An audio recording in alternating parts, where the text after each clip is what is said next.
All right, good morning, good afternoon, everyone. Thank you for joining us for our second part of this series, really focusing in on this idea of what do domestic violence advocates need to know about sexual assault. In our first recording, we really kind of discussed the different ways that sexual assault happens and the overlaps with domestic violence and the ways that it is really unique. And so today we're going to talk a little bit more about like what are the survivor needs when it comes to seeking services after a sexual assault. And so I'm Jolene Engelking. I run MIWSAC's National Tribal Sexual Assault Resource Center.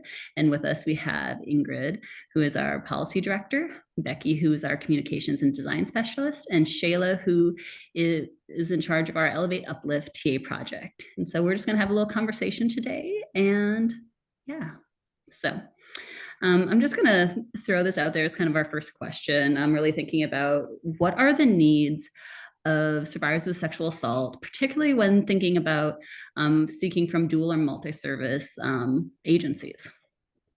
What do folks need when they come through our doors?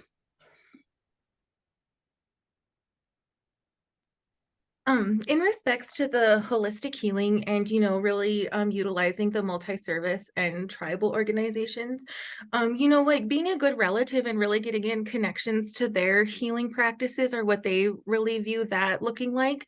In mainstream practices, we always want to make sure that we're fulfilling the full needs of the survivor, right? And sometimes it does get hard not to get caught up in our own agenda because we're worried so much about their safety. And we really do want to care to make sure that they are in a safe space, but then really taking a step back and really giving them that respect and space that they know their situation better than anybody, but then also really voicing that you're there for that extra support, whatever that may look like. And going back to that holistic healing, working in tribal and mainstream and really meeting them where they're at and then getting in connection to services. I was thinking of being a good relative, and maybe their way of healing isn't always connecting back to their tribal ways, and maybe connecting to a different tribe or maybe even a different route. So really, I was thinking of like not necessarily really learning all the protocols, because we really do get busy with our everyday work of being an advocate, but then also, really getting to know our community holistically, learning the protocols, learning the different people that we are able to reach out to, with the lateral violence in our communities that do exist, sometimes we do have healers who, or we do have spaces that do limit who can attend and who can reach out to services. So really making those meaningful connections to where those safe spaces are in expanding on healing and where we can reach and access those resources for them. I love For the sexual assault. Sorry. I love the way you focus on the holistic approach, not only like from us to the victim, but also us in community. Like advocates are not like separate from community. And to serve a community, I feel like it's important to be active and engaged and knowledgeable, not just about like mainstream services that are available, but those cultural practices and people that we can do that warm handoff to say, no, this person is trustworthy. Maybe I grew up with this person, or this person has offered me medicine or me teachings in the past. And that does require vulnerability on the side of advocates as well, which is, it can feel risky. I think, especially if our, Native advocates are in a mainstream program or non-Native advocates are in a Native serving program. But I love the way you paint that picture, Shayla, because I think a lot of barriers for survivors to access services come down to shame, and that difference between like privacy and secrecy, and that without feeling like we can invite the whole self of the survivor into our space, I think that we're limiting ourselves, and we're of course limiting our survivors as well. And I just wonder what that looks like sometimes, if if we're truly embodying, or if advocates are truly able to embody the respect for boundaries without engaging in those like shame-inducing practices, like demanding more information than a survivor is willing to share, or pushing a survivor into spaces that they're not ready to engage in. So like, instead of saying, well, you have to tell us all the details, or you have to, go to disclose to law enforcement, or you have to go get medical treatment, which can compound shame, to just say, like, I am here as my whole self without shame. I invite you to be your whole self without shame at whatever pace you decide to engage in this space. And that is not something that is welcomed and encouraged in mainstream programming. And I feel like that's a strength that our Native advocates and Native serving advocates can bring to this space. Yeah, as you were talking, Ingrid, it made me think about working in, like dual programs. So when you're serving both domestic violence and sexual assault survivors, and just kind of what happens. And so when you're talking about like getting information or disclosure or those kinds of things, a lot of times in my experience, I would see folks coming in who had experienced sexual assault, and it's like that crisis response, right? Like instantly they're in a crisis, and you see maybe advocates or other community or systems, even partners who are responding in this crisis way, right? It's like, I need to know what I need to know right now, because we have to do this, and this, right? And it really does leave out that holistic piece, like Shayla was talking about, and just like in that response. And I think that's something that, at least, in many of the organizations that I've worked in or worked with, like it didn't always feel that way with domestic violence, right? And so I think even the way when someone would come and say, okay, I've experienced a sexual assault, or it's sexual violence is the reason that I am here, because we create these really kind of gross situations where there has to be, right? Or feels like there has to be this disclosure of like, well, why am I here? This is what I need. Um, and in those situations, I just really felt like that response was like immediate. We need to do, these things. And then it was kind of like, okay, we'll be in touch, right? And just thinking about like the long-term needs and what comes next and the whole person. I really felt like there were many, many missed opportunities, and lots of times where like that kind of connection with advocates or even with outside resources just wasn't made, or isn't made the same way when you're dealing with someone who's experienced sexual violence, right? In the same way that maybe when you're working with someone who is experiencing domestic violence. And I think that's something that we name and we talk about a lot, like within our work and our movement and with advocates and communities, but sometimes we don't really dig into that, right? Like, why is that? And what is that response about? And why do we respond like in that way? Like that almost sets it up for this really short term, like transactional relationship almost, right? Like you are here to get this crisis service. We connected you, we ran through the protocol, we did all the things, we checked the boxes, we'll see you later. And maybe if this goes through a criminal proceeding, if we go that route, we might talk to you then, right? Which is just such an interesting and, quite frankly, like terrible way to respond when we're thinking about how we can offer connected holistic services. And so it's just something I wanted to like think about, or maybe like unpack a little bit, because I do think that there is a glaring difference, and it all kind of stems from that like initial disclosure, right? Or what the expectation is when someone walks in, of them about what is going to be expected, and of us as advocates or support systems, like what we might be expecting. I like the way you describe that, Becky. What I hear you saying is like we, or like the advocate sets the pace for the engagement, instead of allowing the victim or survivor to just be. Because I think as you described, like that transactional engagement, it really is, the program or the protocol or the advocate saying this is how it's going to go, without regard for the needs, the pace, just like the tenor of what energy the survivor brings to that space.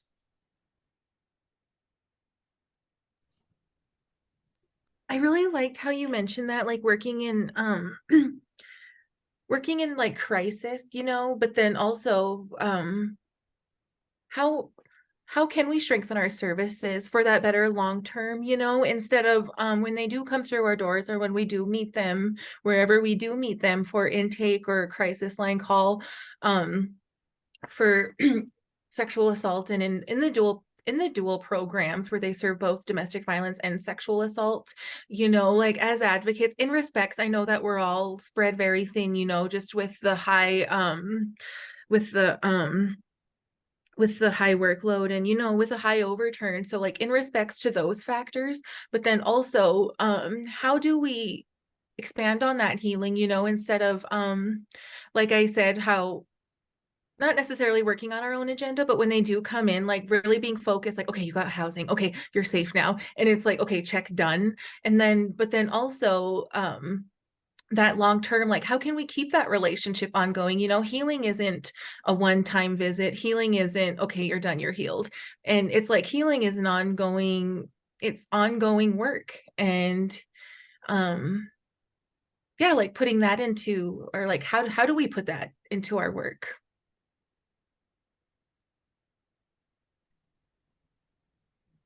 You all say such wonderful things, and this just makes me happy.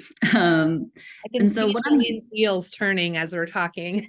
You can. My face is very, very transparent. But what I'm thinking about is like what I'm hearing people talk about today is that really people are needing like the full medicine wheel of support, right? And that's going to be very unique to each individual, right? Because everyone's circumstances are incredibly different. We're all bringing like all the parts of identity into space, right? All these different things that make us who we are, as well as all those things that are like really like making, you know, an assault um how that will impact us in our day-to-day life, right? You know, and so thinking about that whole medicine wheel, and some of that's going to be tangible, right?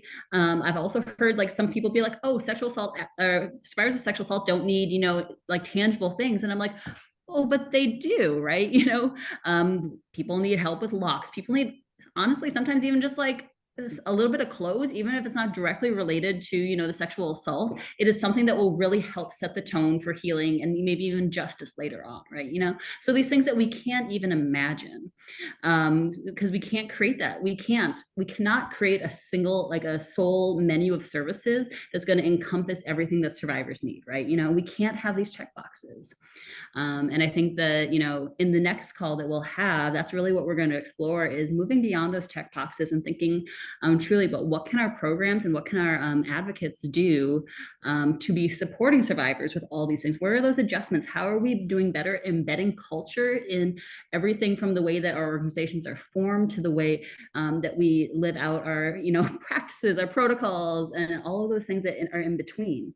And so I really, and as well as exploring, I think, a little bit more about that vulnerability part that comes with things, and how that duality of boundaries, how boundaries are beautiful and also a very, you know, complicated thing. I feel that we could go on forever about, you know, what do survivors need.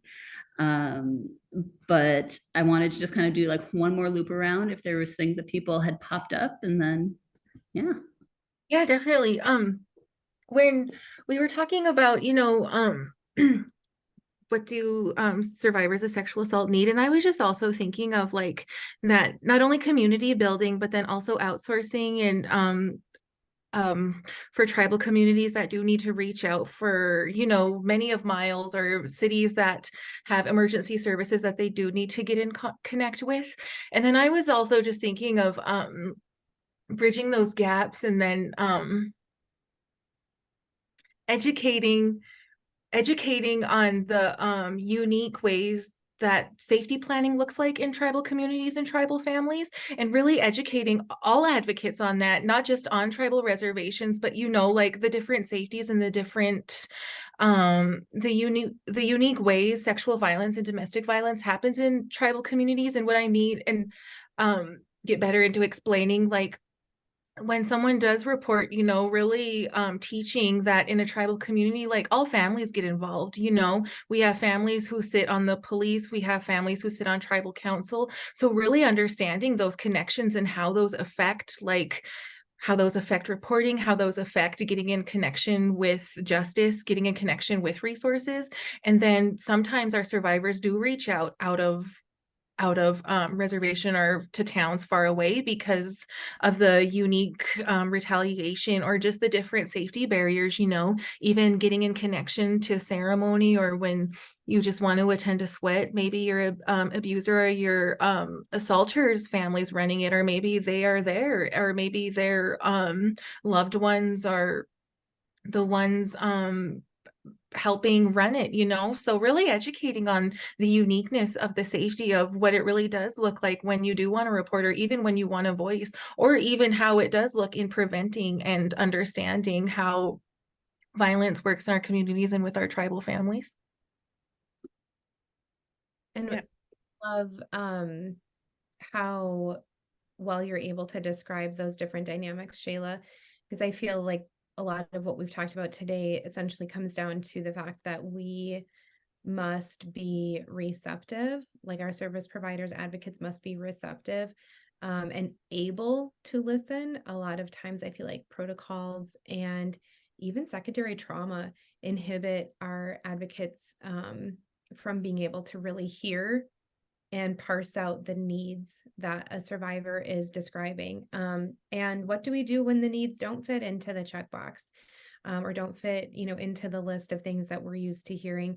And are we supported by leadership in meeting those needs? Do we have funding that is flexible to meet those needs? And are we willing and able to hear needs that don't fit into our model of a successful engagement with a survivor? Because I think that a lot of times just operating off of a checklist is it's safe, and it might be a trauma response too.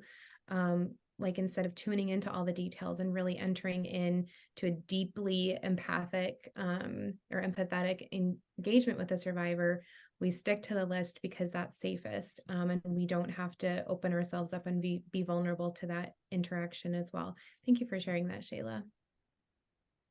Yeah, I love that you started off by talking about education, and my mind, I think, was going kind of similar to yours, Ingrid, in the sense of, I think one of the things that advocates can do and provide for survivors is just space, right? Like just the space, like both allowing for the space. So in the sense of, like, to your point, not standardizing everything and worrying so much about, like, this is the way that we must do it. And a lot of, I feel like a lot of our conversation is around like asexual assault, right? Like, or like we're thinking broadly about sexual violence. And so it's allowing the space for someone to disclose, have conversation, ask for, you know, whatever it is. And then like helping to create a space and a program where that is acceptable, right? Well, that is the norm. So it isn't this kind of, understanding or expectation that we're going to do this, and this. It's going to be survivor led. And I think one of the kind of most crucial pieces to that is that we have to educate ourselves in our programs and ourselves as advocates in how to do that. And so, like getting comfortable. I hear lots of advocates in dual programs who seem to have more comfort just around talking with survivors of domestic violence than they might have with survivors of sexual violence or sexual assault. And so I think that is like getting comfortable and just talking about sex, about healthy sexuality, about what services are available, about what sexual violence looks like all of those things. Like that's the work that we need to do for ourselves so that we can create these spaces and places where folks can come in and access whatever it might be. And that we're not the ones leading, but we're, really just trying to create this really welcoming space that then folks can have access and can do whatever it is that they need to do without, like these predetermined, like kind of ideas. And that if we don't do this, and this, or if a survivor doesn't do this, and this, then we weren't successful. right? Or we didn't meet their need, or we didn't, however we determine that.